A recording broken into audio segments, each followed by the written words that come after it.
Messieurs, mesdames, bonjour, bonsoir, ça dépend de l'heure à laquelle vous me suivez en ce moment. Bienvenue dans cette nouvelle émission des Bateco. Aujourd'hui, je reçois l'initiateur des fondations Allez-y tout le monde, le coach Basile, qui va ensemble avec nous, n'est-ce pas, vous et moi, parler autour du sujet leadership transformationnel. Déjà, comme vous le savez, les thèmes du leadership est très capital. Les enseignements portant sur ces thèmes nous permettent, n'est-ce pas, de bien fonctionner, de bien vivre, de bien progresser dans les différents domaines dans lesquels vous et moi, nous sommes en train de fonctionner. Alors, sans plus tarder, je vais saluer coach. Bonjour coach. Bonjour, bonjour. Vous allez bien? Oui, je vais bien. Et vous? Oui, ça va. Il y a plusieurs personnes qui vous suivent en ce moment, notamment des jeunes. Quel mot? Ah oui, je suis heureux de rencontrer les jeunes parce que je suis coach vie des jeunes. Parfait.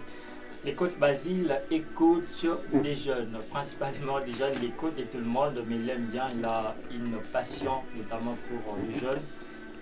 Pour lui, la joie c'est de voir les jeunes se développer dans leur domaine respectif et c'est ça même ce qu'on appelle le bien-être universel. Mesdames et messieurs, comme je l'avais annoncé, nous allons parler aujourd'hui du leadership transformationnel et donc nous devons tout d'abord savoir la source de ces mots, d'où vient les mots leadership. Déjà, c'est un thème qui est abordé aujourd'hui par plusieurs personnes. On le voit sur des affiches, à travers des conférences, on parlera du leadership, on parle des... En fait, tout d'abord, on souhaiterait comprendre c'est quoi la source, d'où vient le mot leadership et comment c'est commencé. Ok, merci beaucoup. Et pour répondre à votre question, j'étais tenté d'aller visiter Petit Robert, comment il définit le leadership. Okay. Mais littéralement, je vous dis que c'est un mot emprunté de l'anglais. Leadership. Qui dit leader, guider, guider, et ship, état. Donc l'état de guider, la situation de quelqu'un qui guide, et ça s'appelle leadership. Mais si je réponds de mon école de leadership, l'école Maxwell, définie selon les termes de Maxwell. Vous savez, Maxwell, c'est un auteur à succès dans le domaine de leadership, pasteur de son état américain. Et il dit simplement que le leadership, c'est donner de la valeur aux autres.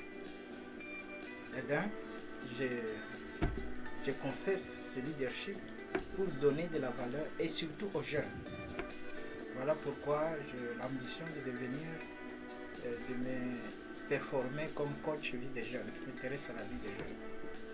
Parce que je crois aux jeunes qui sont capables de beaucoup de potentialités, capables de faire beaucoup de grandes choses dans notre monde d'aujourd'hui. Ok, merci beaucoup coach. Vous avions très bien suivi, vous avez parlé de la source du mot leadership. Vous dites que c'est un mot emprunté en anglais qui signifie guider, diriger. Et puis, c'est ça? Oui. Diriger. Et oui. Puis, il y a des choses que vous avez évoquées. L'état de diriger, ship. Okay. Ship. On peut dire par exemple en anglais aussi, friendship, c'est l'amitié. Okay. Donc le leadership, c'est le fait de guider. Le fait de guider. C'est de guider. Oui. Et selon votre école de leadership, c'est donner de la valeur aux autres. Donner de la valeur aux autres, qu'ils soient enfants, qu'ils soient adultes, qu'ils soient jeunes, qu'ils soient pauvres et riches. Un leader, c'est celui qui donne de la valeur aux autres. Il y a des considérations aux autres sans intérêt. C'est ça, c'est un leader. Alors coach, croyez-vous que plusieurs jeunes souffrent aujourd'hui d'un problème du leadership? Si on peut tout d'abord commencer par les individus, parce que ma question est beaucoup plus au niveau des organisations. Le leadership, on doit quand même le voir un peu dans tous les sens. Mais on peut commencer par notre cible, les jeunes. Pensez-vous qu'ils souffrent aujourd'hui d'un problème de leadership? Oui, évidemment. Voilà pourquoi ce thème me préoccupe et je l'oriente vers les jeunes à cause de ça. Parce que les jeunes souffrent de modèles qui manquent. Des modèles qui manquent de guides, des vrais leaders dans notre pays. Le leadership se situe à 5 niveaux.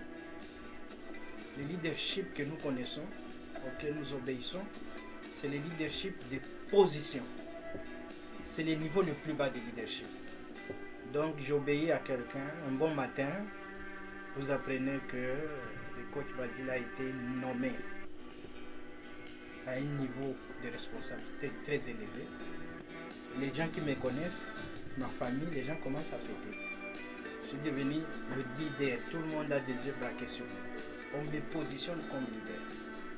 Et quand je vais poser les actes à ce poste-là, les gens vont obéir parce qu'on m'a donné cette autorité et ils n'ont pas le choix, ils n'ont qu'à m'obéir parce que j'ai été élevé et j'ai le pouvoir, comme disent les juristes, que la compétence d'attribution m'attribue cette compétence et que ça sort ses effets et tout le monde sait que non, celui-là, s'il vous signe un papier, s'il donne un coup de téléphone, ton problème est résolu. Donc il faut aller vers lui. C'est le leadership auquel nous avons été habitués. Mais si un bon matin, on nomme une autre personne à la place, on a vu beaucoup de gens, d'anciens leaders, on n'avait qu'à voir dans notre environnement, et ils sont tombés trop bas. Et dès lors, les gens qui croyaient, qui allaient vers ces leaders, ils n'y vont plus parce qu'il n'est plus ministre, il n'est plus DG, il n'est plus ceci. C'est ce que j'appelle le leadership de position auquel est, très souvent il ne donne pas satisfaction aux problèmes de la communauté parce qu'ils se sentent un peu, les gens vont vers par intérêt. Mais le deuxième niveau de leadership, c'est le leadership où on y va des relationnels. Les gens vont par le fait d'avoir de bonnes relations avec la personne. Alors, vous êtes suivi comme leader à cause des relations que vous avez tissées. C'est là où commence le véritable leadership d'influence. Où vous pouvez, quand vous dites un mot, les gens vous suivent parce qu'ils ont de bonnes relations avec vous. Donc voilà, vous m'avez posé juste une question de leadership. Je ne peux pas développer tous les niveaux, mais il y a 5 niveaux et le premier niveau, c'est que je vous ai donné. Et que le niveau le plus bas, c'est ces niveaux où beaucoup de jeunes sont un peu déçus parce que les modèles, ça dépend aussi de notre comportement, des valeurs de l'intégrité. Quand je dis que pour se dire leader, pour arriver à guider, à influencer le champ, il faut d'abord être revêtu de certaines qualités comme l'intégrité, l'honnêteté. Et quand vous êtes honnête, vous êtes intègre, les gens vous font confiance. Quand les gens vous font confiance, vous influencez. Et quand vous influencez, vous devenez leader. Et voilà pourquoi John Maxwell dit le leadership, c'est de l'influence, ni plus ni moins. C'est de l'influence. C'est ça le leadership. Alors, quelle nuance y a-t-il entre le leadership, entre un leader, voilà, je dois préciser, et un chef? Parce que les points que vous venez d'évoquer tout à l'heure m'a ramené à ce niveau pour vous poser cette question. Plusieurs personnes aujourd'hui vivent surtout au sein des institutions, au sein des entreprises, leur chef, justement parce qu'il a un niveau de responsabilité très élevé. Et il y a un peu cette confusion-là. Il est un leader, soit il est un chef, tout simplement. C'est quoi la différence? Ah oui, la différence entre un leader et un chef. Ouais. Est-ce que le chef, dans tout ce qu'il fait, il influence? Je peux dire vrai parce qu'il a ce leader-là de leadership de quoi? De position. Les gens lui obéissent peut-être par hypocrisie.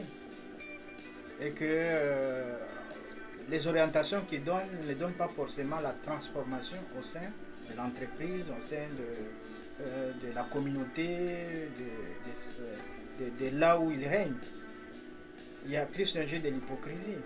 Mais le vrai leadership, où les gens croient en vous, vous donnez réellement, vous êtes vraiment le moteur d'influence. Vous influencez les choses parce que on dit, bon, écoutez, qu'est-ce qu'il a dit? Que pense-t-il de ça?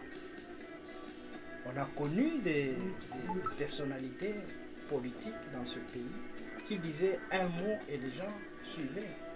Les gens croyaient en eux.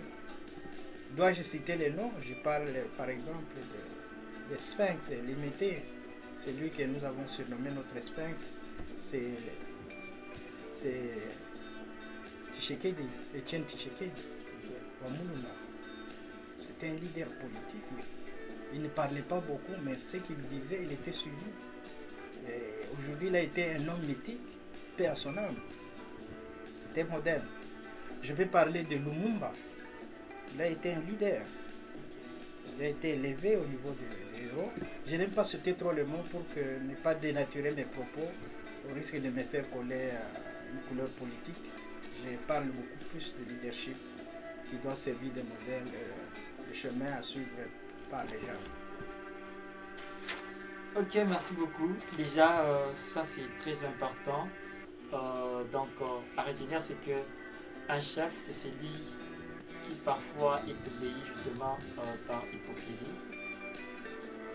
Justement parce qu'il occupe un poste, voilà, ces postes-là, mentalement. Mais un leader, c'est quelqu'un qui influence. C'est ça, coach. Mais un chef peut être un leader. Un chef peut être un leader, mais tous les chefs ne sont pas nécessairement des leaders. Et tous les leaders sont des chefs. Comment? Et tous les leaders sont des chefs. Tous les leaders sont des chefs, oui, à partir du moment où ils sont influenceurs. Ils sont chefs, mais quand vous les entendez, ne vous parlez pas dans un langage de chef. Ils ne s'enflent pas d'orgueil pour dire je suis chef. Les chefs ordonnent. Presque pas, hein, comment? Les chefs ordonnent et les leaders collaborent, c'est ça? Oui, il collabore, il est humble, il est plein d'humilité. Mais parfois, certains chefs, l'humilité pose problème. Parfois, les gens ne s'approchent pas du chef, trop de limites. Mais un leader, il va chercher le plus. S'il trouve que quelqu'un est égaré, il est prêt à tout laisser pour s'occuper de cela, pour voir qu'est-ce qui ne va pas, puis il donne des orientations. Parce que le leader, il voit loin, il comprend vite. Et voilà pourquoi il se met au service des autres. Donc c'est un serviteur. Et il a le sens de l'humanité. Il est humaniste. Il sert, il est humaniste. Et en cela qu'il opère la transformation au sein de sa communauté. C'est ça le leadership transformation. Et comment reconnaître un bon leader? Ses qualités? Oui, c'est des attributs tels que l'honnêteté, l'intégrité, l'empathie, l'esprit d'écoute. Ça vous impressionne?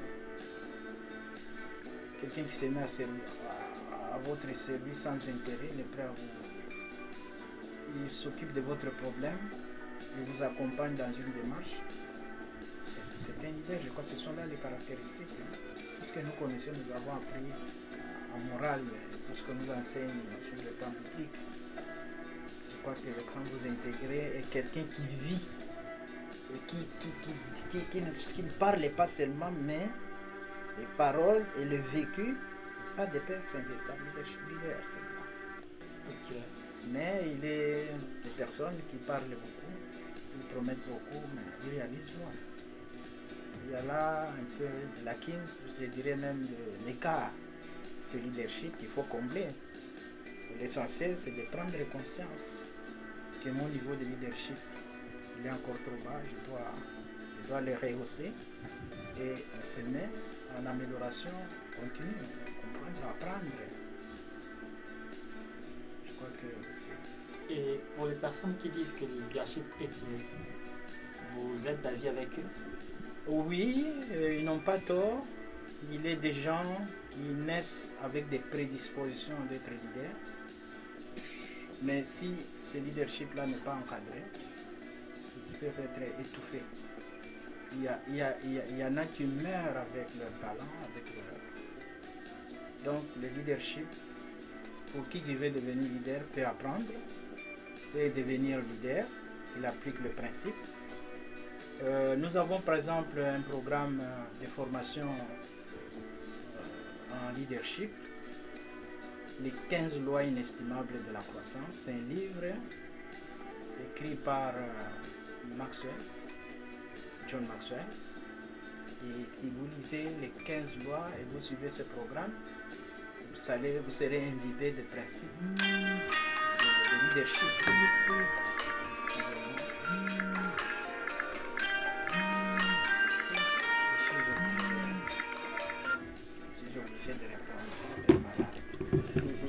Allô? Allô?